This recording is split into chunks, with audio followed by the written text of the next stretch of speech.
Pusaka Kadatuan Lu, Sarong Malea. Berbicara kanan dede, berarti tidak terlepas dari cerita Kadatuan Lu sebagai bentuk kong pada umumnya.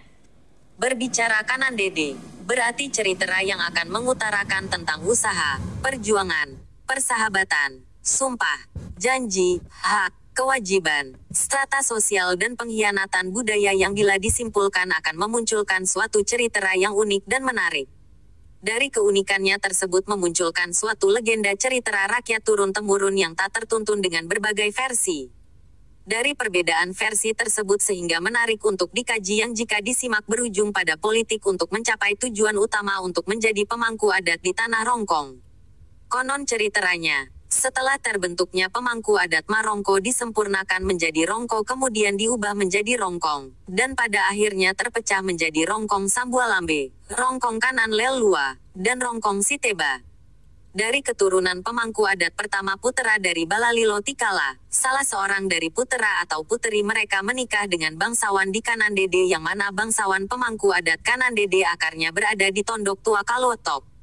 Dari keturunan merekalah menjadi penerus pemangku adat di Kanan Dede, Kalotok. Pemangku adat yang terkenal adalah Nemalotong, sedangkan saudara sekaligus sahabatnya yang tidak bisa dipisahkan dari namanya adalah Nemarua pemangku adat di Nase dan Pongtatu. Sebelumnya, Rongkong belum begitu dikenal dalam istana Kadatuan Lu. Rongkong hanyalah dijadikan sebagai pasukan ujung tombak bila terjadi kekacauan atau peperangan di dalam dan luar Kadatuan Lu. Tibalah pada saat masa Nenek Malotong bersama sahabatnya Nenek Marua sehingga Rongkong tertulis dalam sejarah Itana Datulu. Hal tersebut diperkirakan terjadi pada masa pemerintahan Datulu ke-11, tahun 1507 sampai tahun 1541. Pada saat itu, Kadatuan Lu mengalami permasalahan di mana telah terjadi perampasan pusaka kerajaan, Sarong Malea, oleh salah seorang dari keturunan kerajaan Bone, Datu Pasaung, Laten Risuki, yang berkeinginan memindahkan Kadatuan Lu ke Cimpu.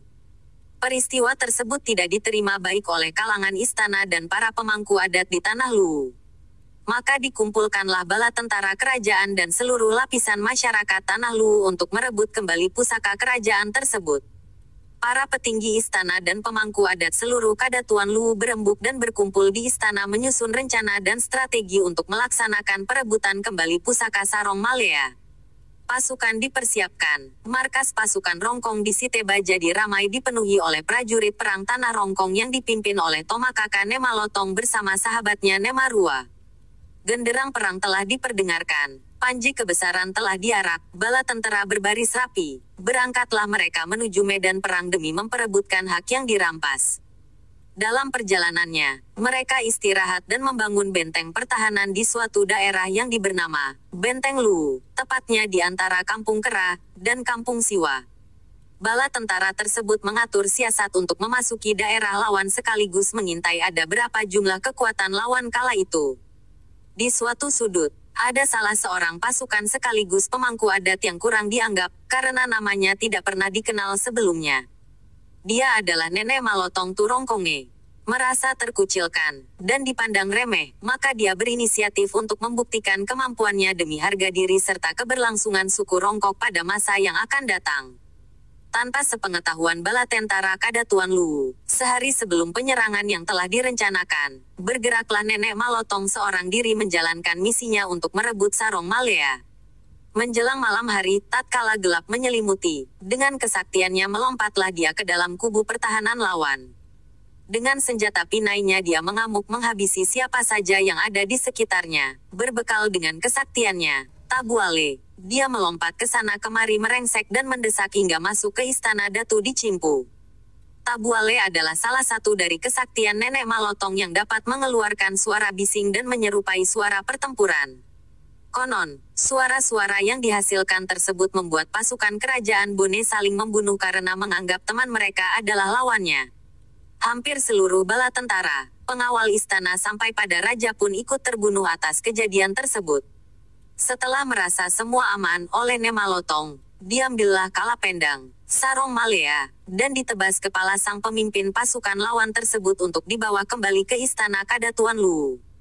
Kembali ke pasukan Datulu. Setelah waktu yang ditetapkan tiba, maka bergeraklah mereka menyerbu masuk ke dalam kubu benteng pertahanan kerajaan Bone di Cimpu. Setibanya mereka di medan tempur, mereka terperangah. Mereka terkejut mendapati apa yang ada. Terpampang di hadapan mereka mayat-mayat prajurit yang bergelimpangan. Mereka masuk ke istana tidak mendapati sarong Malea dan lebih terkejutnya lagi, kepala sang pimpinan sudah tidak ada. Mereka bertanya-tanya siapa gerangan pelakunya. Mereka khawatir telah ada kerajaan lain yang mendahului mereka dan memboyong pusaka kerajaan Lu yang mereka ingin rebut kembali. Dalam kebingungannya, mereka pulang ke istana Lu dan melaporkan akan apa yang telah terjadi. Demikian diceritakan, untuk kemudian bersambung di episode selanjutnya. Jangan lupa like dan subscribe agar tidak ketinggalan cerita Rongkong dan sejarahnya. Ketang TTI, Piran Polepi Antasi Pakainga. Ketang Inde, Umba Polepi Tasi Palambi. Ketang Temarasan, Umba Polepi Watu Tasi Kambaro. Tabe, Salamaki Anta pada Salama. Ku masih manglako kita solangasan.